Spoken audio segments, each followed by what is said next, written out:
The following podcast is a part of RadioMisfits.com.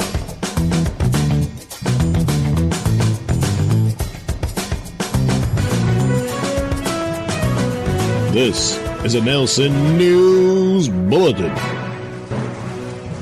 Drama professor at Arizona Community College accused of making female students undress on stage in front of classmates. I wonder how he did that. Well, let's find out. So, Arizona college professor allegedly made his students to strip. Maybe just made his students strip. Anyway, in front of him and their classmates. Flirted with several co-eds. Oh, that's why he wanted to see them naked. And forced them to watch orgy porn. So is he trying to get them to act it out for the class? I don't know. All during class, according to a shocking investigative report. Mace Archer, 56, a drama teacher at Mesa Community College, is currently under investigation for the allegations by school officials. But students accuse the college of ignoring their complaints of inappropriate behavior by the professor for months before the probe was open. So here he is. How'd you like him looking you down, ladies? So he graded them on the curves. Some of the Mesa Community College drama students in Archer's class kept a running file shared amongst them documenting the alleged litany of sexual depravity he had exposed them to over 2 years. It contains more than a dozen anonymous accusations. One accusation in the document states that the teacher coached one student to dive into her personal experience of sexual assault to channel into her performances on stage. In another alleged incident, he straddled another student as part of a demonstration in the middle of class. He also is accused of playing orgy porn videos to his students. Well, it might have been significant to whatever drama they're trying to depict, you know. Among the most stomach-turning accusations was that he coerced 3 female students to take off their clothes on stage under the pretense of vulnerability exercises for students' midterms. Archer allegedly forced the students, some still teens, to strip down to their underwear or nothing at all on stage in front of him and their classmates. Well, he's the teacher, so he knows how to make one feel vulnerable for the exercise. And it was for midterm, so... Anyway, Gabrielle Monroe, a student in Archer's class, said the point of the midterm was for students to face their fears, not to end up nude. Yeah, but what if your fear is to end up being nude? You know that dream people often have where they go to school and you forgot to get dressed? That type of thing. It continues on sometimes where you dream you're at work, but you forgot to wear pants. That kind of thing. Some people, it's not a dream at all and they get fired and all that. But anyway, so it's a genuine fear, I would think. Yeah. Anyway, but this is just what Archer made it about. Monroe and other women students said. On the first day, 2 women stripped down to their underwear. The person who got naked was on the second day. We all knew what to expect. She was just silent. She just took her clothes off, Monroe added. People were kind of shocked, but it was silent. No music. No talking. Nothing. Well, I guess that was the theme. Nothing as nothing on. Yeah. Plus, he didn't want any music and talking so he could, concentrate. Monroe was one of about 16 students in a second-level acting class that Archer taught to test the limits of the students' fear. School officials would not tell the Republic if encouraging students to undress in an acting class or being made to watch was an explicit policy violation. Hey, we're not sure. I mean, it's drama and stuff and learning how to emote vulnerability or what have you. So they left it up to the expert, which in this case was him. Hey there. Hey. The publication noted the school rules prohibit any unwelcome conduct that a reasonable person would find so severe, pervasive, and objectively offensive that it denies a person equal educational access. Well, here the education was in the nudity. So, boy, this is a tough one, huh? Administrators for Maricopa Community Colleges, the district that includes Mesa Community College, declined the Arizona Republic's interview request. Huh. Well, they got a lot of stuff going on.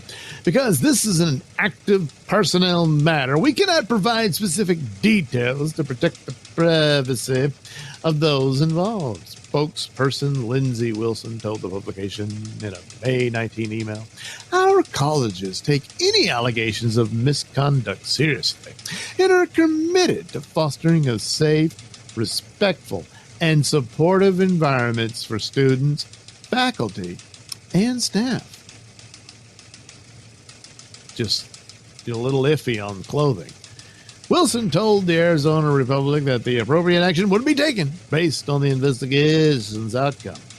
The Mesa Police Department said it is not currently investigating the accusations. Mesa Community College hired Archer as co-director of its theater program in 2021.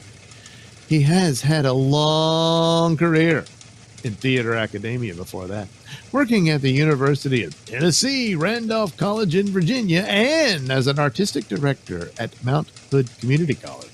He was also the director of several plays at Arizona Broadway Theater from 2008 to 2014. Well, Archer did not immediately respond to a request for comment from the Post. Yeah, didn't want to go into all the details of how one appropriately teaches theater. He seems pretty smug and proud of himself there, though. Yeah. Look, we know the deal. And still, boy, the gears grind very slowly in the world of education. When this guy just wanted to see some young naked chicks. And that's what he did. And he loves to handle them. He straddled one. Yeah, that kind of thing. And, he's got this excuse with, you're not fully going to understand vulnerability until you're completely vulnerable. How better to access those feelings than to be completely naked in front of everybody? Oh, yeah. So, that's the logic.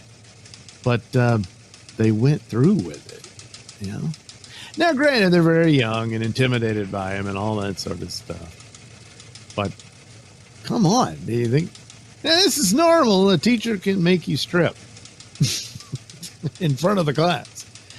Yeah, remember the old days? It was really intimidating to have to get up in front of the class and do your book report or speech or whatever. Oh, man. Especially having to work math problems when you really didn't know what the hell you were doing. Oh, my God, the embarrassment. But at least you did it with your clothes on. So, I don't know. But, again, it takes a long time to fire a pervert teacher. This has been a Nailsin News Bulletin.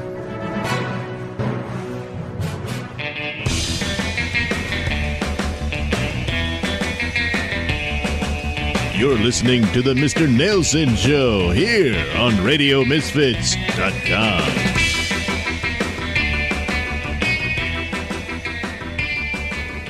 You ever find yourself breaking into a woman's home just so you can steal her underwear and sniff it? Yeah, chances are you're going to end up in jail, or at the very least slapped with a restraining order. But such are the pitfalls of having an obsession for a woman you can never truly have. But what if it was possible to have your very own replica of said woman in your home that you can order to do whatever you want? Well, now you can with Dr. Ishipupu's Girl of Your Dreams sex droid. Yes, I am Dr. Ishipupu, and with my sex droid and the utilization of the latest technology in digital 3D printing, you can now have the girl of your dreams. All you need do is have profile shot and frontal shot, and you can provide that simply by stalking, as I know you will do. Once we have that on file, we can produce for you the perfect girl of your dreams. We can even make improvement in bust size and buttocks.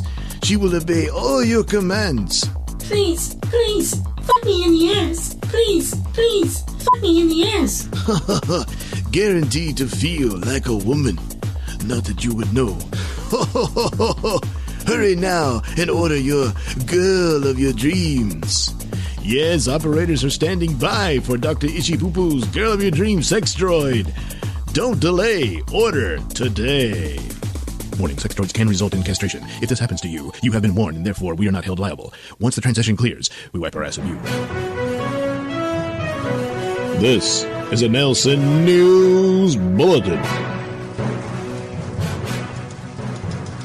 BMW driver who allegedly fled cops in hit-and-run crash offers shocking justification for striking, killing woman. Now, way to give it away in the headline, you know? Jeez. A Florida woman is behind bars after cops say she fatally struck a pedestrian before driving away and then tried to minimize her actions by saying the victim was just a homeless person. So she's like, what's the big deal? And look what that homeless bum did to my car. I'm the victim here, you know. I'm speculating, of course, but it probably went something like that. Anyway, court records show Ivana Gomez, 32, is facing charges of leaving the scene of a crash, resulting in death, and resisting an officer without violence. She's at the Miami-Dade County Jail on a $500 bond. Well, that should keep her there for a bit. Citing a probable cause arrest affidavit, local media outlets report that the accident occurred around 1:15 a.m. Friday in Miami's Little Havana neighborhood. The victim was identified as 41-year-old Catherine Kipnis.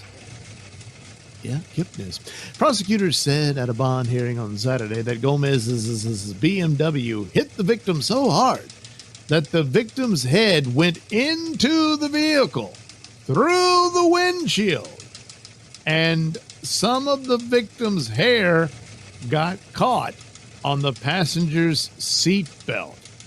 Jeez Louise, so that's where her head went through. Damn. Went in there and got tangled on the seatbelt. A police officer witnessed the crash and tried to stop Gomez, but she didn't stop. She allegedly kept driving until she was slowed by traffic. Damn it, isn't that the way traffic goes, you know? When the cop caught up to her, he could smell alcohol coming from her breath and noticed she had bloodshot eyes. There was also vomit in the passenger seat. Was it hers? I mean, it was only vomit. I mean, you had the lady's head went through the windshield. Man, she must have saw that and got sick. And yeah, I don't know. I'm guessing it was her vomit. I mean, the lady was pretty banged up. It could induce vomiting. I don't know. Well, anywho, there it was in the passenger seat. A police officer went, okay, I already read that. She declined to complete a sobriety test and requested to speak to an attorney. The judge reportedly noted in the bond hearing that Gomez allegedly said it was just a homeless person that I hit. It's just an accident. Yeah, she didn't mean it. God. Gomez denied making the statement. Your Honor, I never said that, she reportedly said. But she said this: I did not say that whatsoever. That's false. Well, it'd be interesting if there's body cam footage from the officer. You know? Kipnis' cousin spoke during the hearing. I just want Your Honor to be aware of what a shining light has been taken out of this world by the incredible irresponsibility of this defendant, Rachel Kipnis said. The victim's father spoke with local ABC affiliate Wapitigiles on Friday. My daughter was vivacious, lovable. Everyone really liked her. She was tough, but in a good way, told the outlet. I just think back. I spoke to her last night at 6 o'clock when she told me, I love you, Dad. That's the last thing she said to me. Prosecutors said Gomez could face additional charges, including vehicular homicide, after further investigation. Well, especially if there's body cam footage of her telling the officer that crap about. She's just a homeless person. But I don't know that we've established that she is. Seems like her family was in touch with her and stuff, so I think she was just crossing the street and got hit by this drunken bitch, you know? Well, contrary to some beliefs by some in Florida, homelessness is not a mitigating circumstance to vehicular homicide. This has been a Nailsin News Bulletin.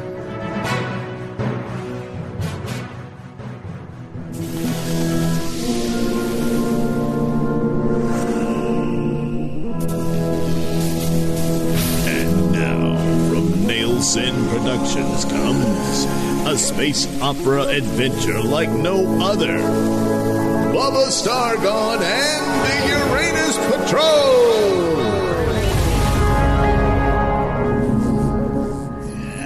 Butsy? Oh, get there. See if you can figure out a way to isolate the creature's, You mean biorhythms? Yeah, that. And if we can isolate that, then we might be able to drag it down and take care of that little stinker. Bob, Lieutenant Lewdy, the time has come for us to act. Act? What do you mean? Our main objective is to secure Dr. Sora's lair. In the midst of all this chaos, you're going to help me abduct him and escape to the Eureka so that we can deliver him into the hands of Magnus Brax. What? That's crazy. How do you expect me to abduct Dr. Lear? Well, Dr. Lear. Good point there, Lewdy. What? What do you mean, Bubba? Hang on a minute, Lewdy. Hey, Budsy, get Dr. Lear on the horn. Oh, okay. Hey, Lear, it's Bubba. Well, what is it, Bubba? Yeah, I'm gonna need your help tracking down that lizard that's, eating everybody. But, Bubba, I'm in the midst of delicate operations and developing a navigational plan to utilize my pinhole wormhole apparatus. Yeah, but this is kind of important. You see, we've got to track that thing down and get rid of it so we can continue on with the plan, including your pinhole wormhole deal. And so I'm going to need you to work with Butsy on how to track it with using its Biorhythms. Yeah, that. It's biorhythms. Oh, I see. Why, that's ingenious. Oh, well, yeah. It's unfortunate this will take time away from my pinhole wormhole project, but Oh, damn it. the monster is a threat. So, I'll get on this immediately and transmit my data to Butsy ASAP. This puts us in an even more precarious situation, Bubba. No, really? Sounds like I just solved it. Hardly, Bubba. Any amount of time taken away from Dr. Cyrus Lear's pinhole wormhole project delays accuracy in our only escape route from this floating bomb. Oh, man, why you always gotta piss on my parade? Well, actually, guys, there might be a compromise here.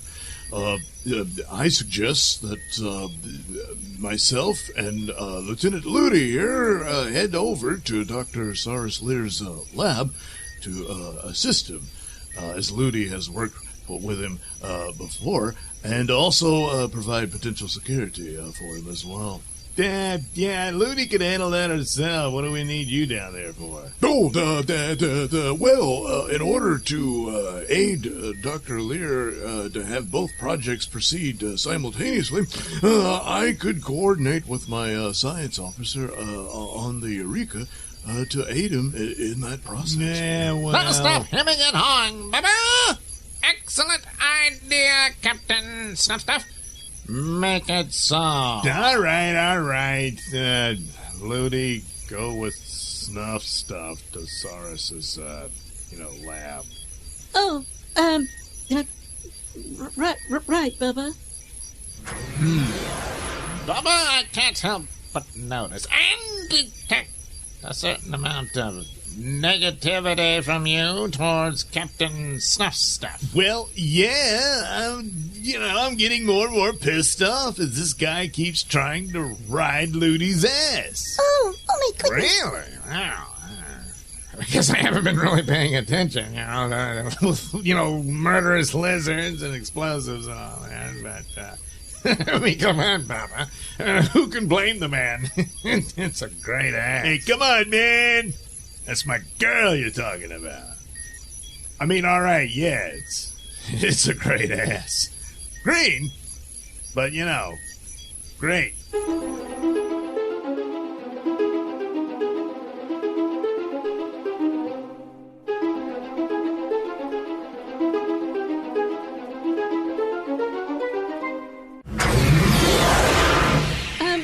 Hey, Dr. Lear. Huh? Oh, Lieutenant Lewdy and Captain Snuff Stuff, I believe. What are you doing here? Actually, Dr. Lear, I'm going to need you to transmit all of the data on all of your projects to the Eureka, and then accompany me and Lieutenant Lewdy to the teleportation chamber. What? I don't have time for this. We're in the middle of a crisis, Captain Snuff Stuff. Why are you pointing your ray gun at me? To ensure your compliance, Dr. Lear, one way or another, you're coming with us. What? Lieutenant Lewdy, just what is this all about? Oh, no. Will Lieutenant Lewdy betray Dr. Lear and the entirety of Uranus Patrol? Find out in the next exciting episode of Bubba Stargone and the Uranus Patrol.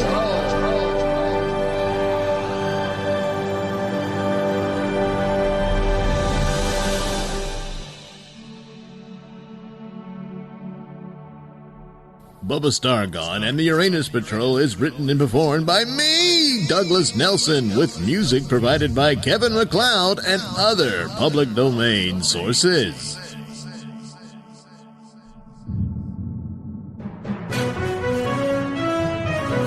This is a Nailsin News Bulletin.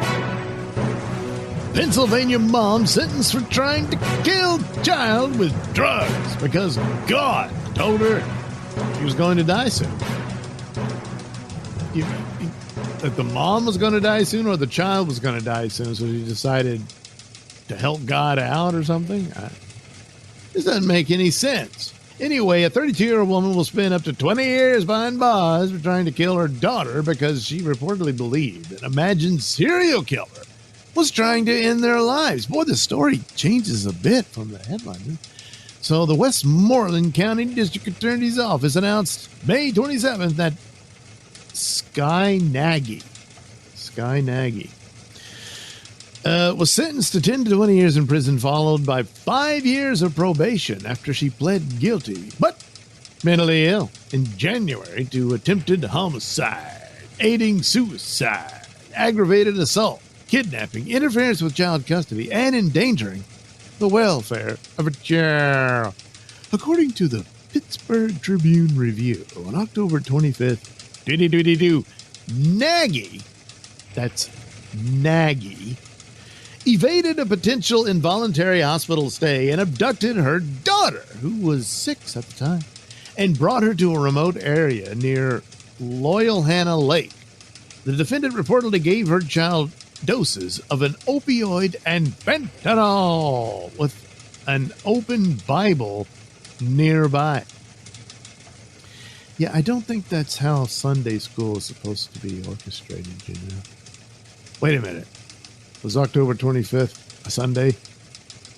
I don't know. Anyway, according to prosecutors, on November 17th, 2022, Greensburg City Police filed charges against Nagy, saying she had taken the child from a home where they were under emergency care.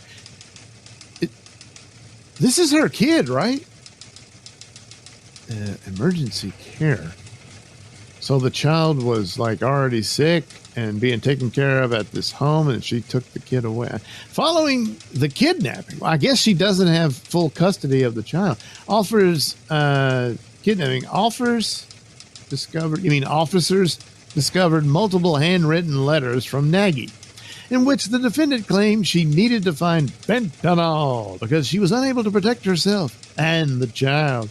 Nagy allegedly believed God told her she was going to die soon and that an imagined serial killer she was romantically involved with was trying to end her and her daughter's lives.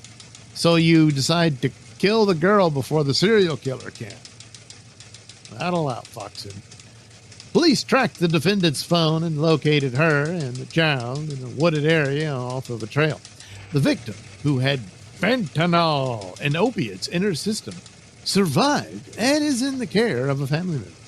Nagy reportedly said, "My only goal was to save my daughter from a serial killer. I did not realize I had schizophrenia until it was too late."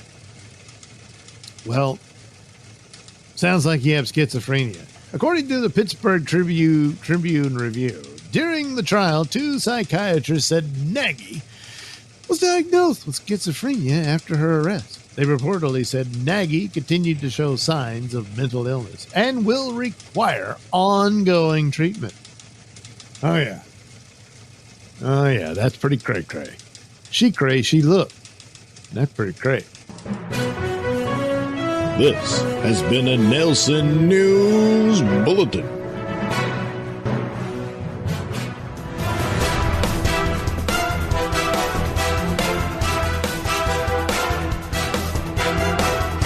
The views and opinions expressed during the Mr. Nailsin Show do not necessarily reflect those held by RadioMisfits.com.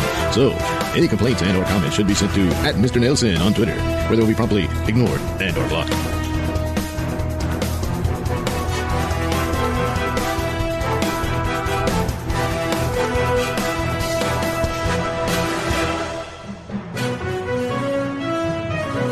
This is a Nailsin News Bulletin.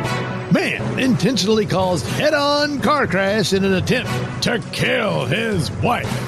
Well, that's one way to do it. North Carolina police accused the man of allegedly crashing his car into another one in an attempt to kill his wife, which I assume she was in the other car, which echoed what he alleged was heard saying at the scene. Anderson Singleton, 33, faces several felony charges, including assault with a deadly weapon with intent to kill, after police said he allegedly intentionally caused a head-on car crash on a Saturday. Singleton was driving a black Honda CR-V and with his wife in the front. Oh, so she was riding with him. I thought he'd found her car and decided to ram it. So good Lord, man, that's dedication, huh? So then he involved someone else in this. And damn. With his wife in the front passenger seat when he allegedly swerved into an oncoming brown Toyota Camry. The crash was caught on camera by a passerby whose vehicle had a dash cam.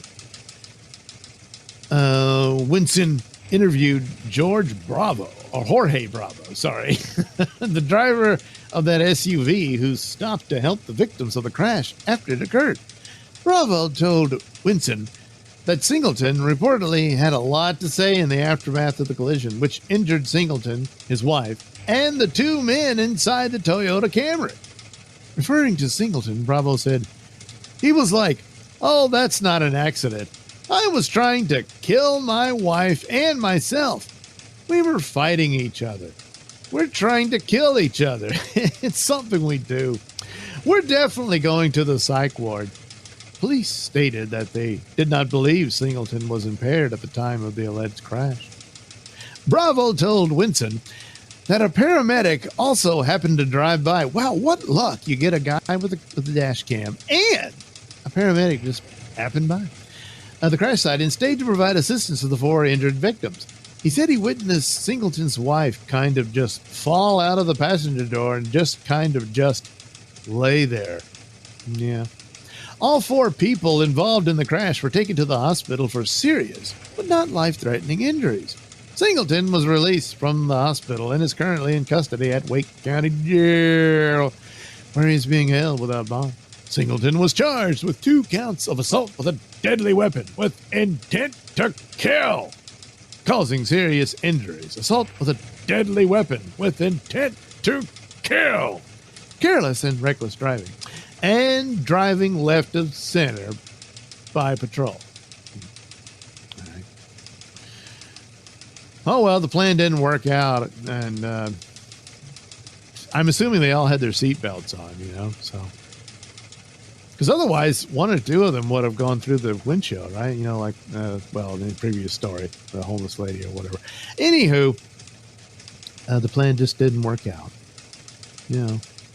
That happens sometimes. You really need to think this through. And usually the thought is, yeah, this is a bad idea. I probably shouldn't do this at all. But some go through with it anyway. But in the end, he said he wanted to kill himself too, I guess. But then did he have his seatbelt on? See?